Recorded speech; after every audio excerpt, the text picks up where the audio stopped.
Pai, e do Filho, e do Espírito Santo. Amém. Evangelho de Jesus Cristo segundo São Mateus. Glória a vós, Senhor.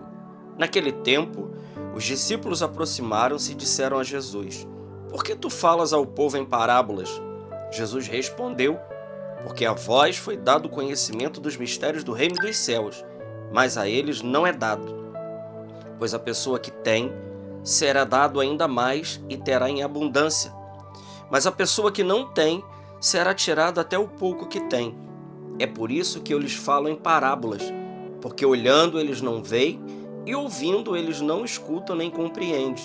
Deste modo se cumpre neles a profecia de Isaías: havereis de ouvir sem nada entender, havereis de olhar sem nada ver, porque o coração desse povo se tornou insensível. Eles ouviram com má vontade e fecharam seus olhos para não ver com os olhos, nem ouvir com os ouvidos, nem compreender com o coração, de modo que se converta e eu os cure.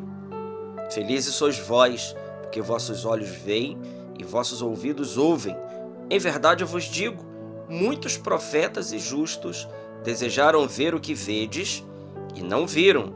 Desejaram ouvir o que ouvis e não ouviram.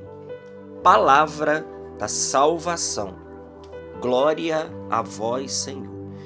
Meus irmãos, nesta quinta-feira, dia 24 de julho, Evangelho de São Mateus, capítulo 13, versículos de 10 a 17. Esse texto aqui é a sequência daquilo que nós vimos ontem, que foi a parábola do semeador. Então, na sequência aqui, os discípulos estão perguntando para ele por que Jesus fala em parábolas. Então Jesus vai dar aquilo que é a receita e a explicação maravilhosa da vida interior. Nós falávamos dos 3 terrenos que dão frutos, né? Na parábola do semeador. Um dá 30, outro dá 60, outro dá 100. E lá nós tentamos, à luz da fala de Santo Agostinho, entender isso, como produzir frutos. Agora Jesus aqui está entrando num terreno mais profundo ainda.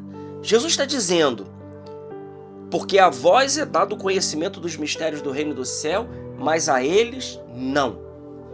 Meus irmãos, olha, Jesus aqui começou a dizer algo muito importante. Jesus está dizendo que ele não dividirá, ele não mostrará a sua glória para aqueles que não são dele. Não mostrará. O Senhor não revelará. O Senhor não dará o entendimento. Jesus aqui está falando de algo muito profundo.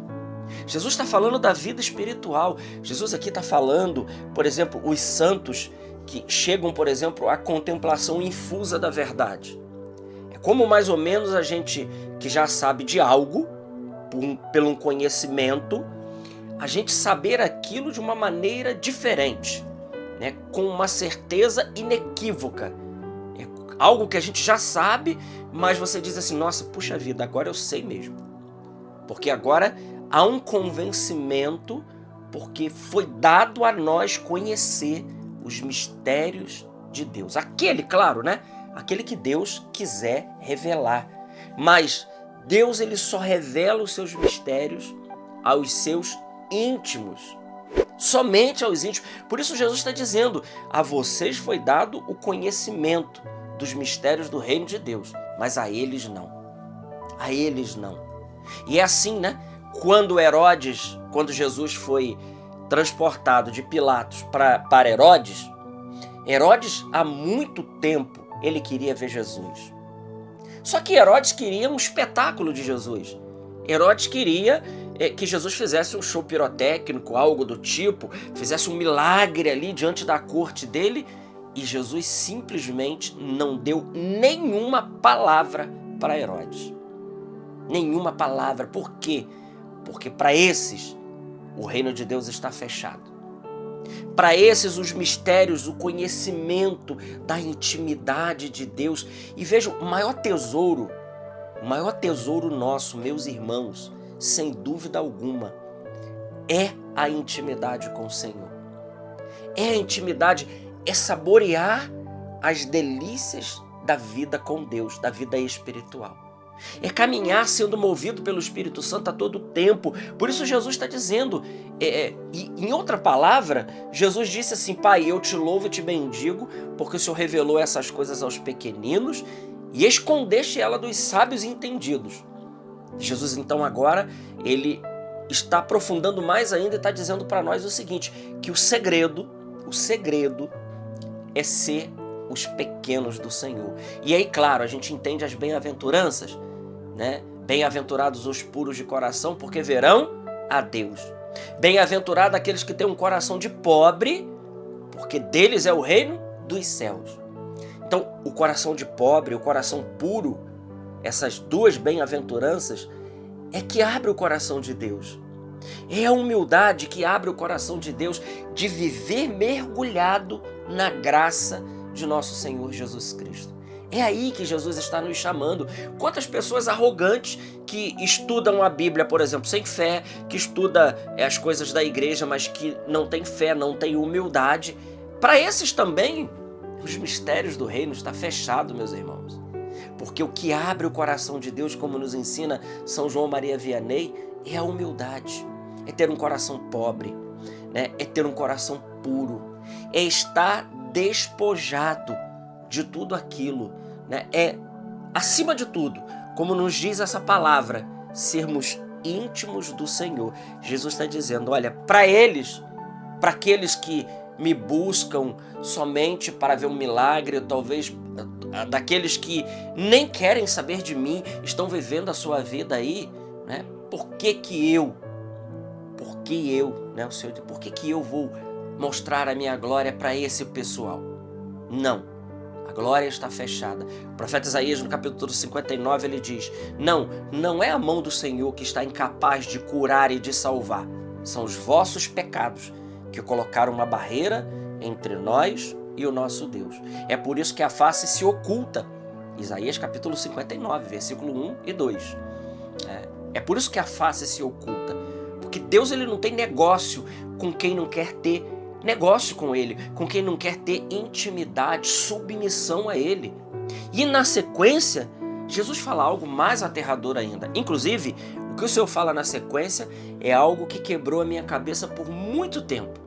Enquanto eu não conheci os mestres espirituais, como São João da Cruz, Santa Teresa d'Ávila e tantos outros, eu não conseguia compreender esse texto. Jesus está dizendo assim, pois a pessoa que tem, será dado ainda mais e terá em abundância. Mas aquele que não tem, será tirado até o pouco que tem. O que Jesus está querendo dizer com isso? Né? Será que o Senhor está falando aqui de bens materiais? Evidente que não. Não, é evidente que Jesus não está falando de bens materiais. É evidente que essa fala de nosso Senhor aqui, né, tem um sentido teológico, um sentido espiritual profundo. O Senhor está dizendo, aquele que tem, será dado ainda mais e terá em abundância. E aquele que tem, até o pouco que tem, lhe será tirado. Ora, isso nos lembra o quê?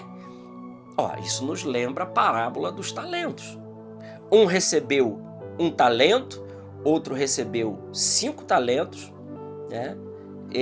O que recebeu 1 talento, pegou o talento e enterrou.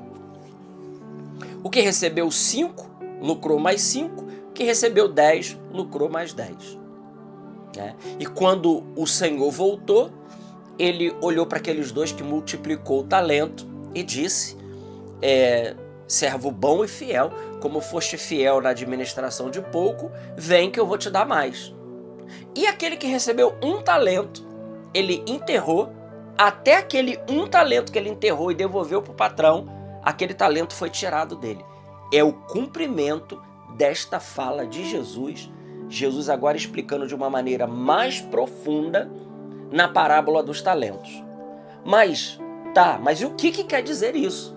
Meus irmãos, vejam, quando nós somos batizados, o Senhor coloca em nós os seus talentos. Só que ele espera que a graça que ele colocou em nós, que é dele, o talento é dele, não é nosso, né? Ele nos deu talento, né? Foi para o estrangeiro, mas ele voltará para poder cobrar que esses talentos tenham se multiplicado. Isso significa que é a vida espiritual. Quando nós somos batizados, Deus coloca os talentos em nós.